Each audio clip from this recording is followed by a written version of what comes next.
بسم اللہ الرحمن الرحیم۔ شروع اللہ کے نام سے جو بڑا مہربان نہایت رحم کرنے والا ہے۔ اگر آپ ہمارے ٹائم ریئلائز یوٹیوب چینل پر نئے ہیں تو نیچے دیے گئے سبسکرائب بٹن پر کلک کر دیں اور ساتھ ہی گھنٹی پر بھی کلک کر کے آل پر کلک کر دیں تاکہ آپ کو مل سکے ہماری ہر نئی ویڈیو سب سے پہلے۔ شکریہ۔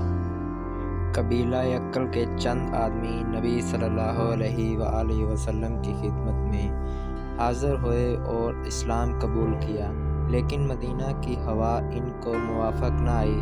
رسول اللہ صلی اللہ علیہ وآلہ وسلم نے ان کو حکم دیا کہ وہ زکوٰۃ کے اونٹوں کی جگہ میں چلے جائیں، وہیں رہیں۔ چنانچہ انہوں نے ایسا ہی کیا اور وہ اچھے ہو گئے۔ پھر وہ دین اسلام سے پھر گئے اور اونٹوں کے محافظوں کو قتل کر کے اونٹوں کو ہانک کر لے گئے۔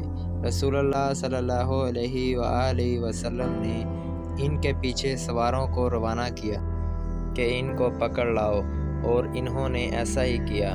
وہ ان کو پکڑ لائے اور اس جرم میں ان کے ہاتھ اور پاؤں کاٹ ڈالے گئے اور ان کی آنکھیں پھوڑی گئیں، اور پھر ان کے ہاتھ پاؤں کا خون بند کرنے کے لیے ان کو گرم تیل میں داغ دیا گیا، یہاں تک کہ وہ مر گئے۔ اور ایک روایت میں یہ الفاظ ہیں کہ ان کی آنکھوں میں گرم سلاخیں ڈالی گئیں، اور ایک روایت میں اس طرح ہے کہ نبی صلی اللہ علیہ وآلہ وسلم نے سلاخوں کے گرم کرنے کا حکم دیا۔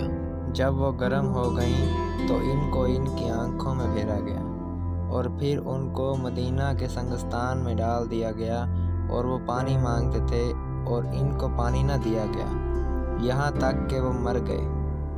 Thanks for watching this video. Click to subscribe button.